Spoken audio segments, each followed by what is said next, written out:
Rome சிட்டிசனுடைய மேன்மை என்னன்னு தெரியுமா? நீங்க உலகத்தில் ரோம் குடிமகனை எவன் அரெஸ்ட் பண்ணா கூட அவன் மேல என்ன பண்ணக்கூடாது, கையை வைக்கவே கூடாது. எதுவாக தான் எங்க நாட்டுக்கு அனுப்பு, நாங்க பார்த்துக்கிறோம்.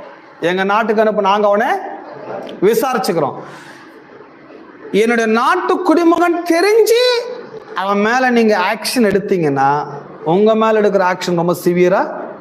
இதுதான் ரோமனுடைய கவர்மெண்ட்டுடைய ஒரு சட்டத்தால் இயக்கப்பட்ட ஒன்று.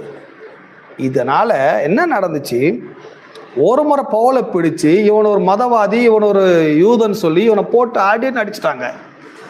அடிச்ச பிறகுதான் தெரியுது இவன் பேசுற லாங்குவேஜ் வேற மாதிரி இருக்குது. நீ யாருப்பா, நீ உன் பேச்சு வேற மாதிரி தெரியுது. நீ யாருன்னா, நான் ஒரு ரோம குடிமகன், நான் ஒரு ரோமன் சிட்டிசன். அவன் கதி கலண்டான்.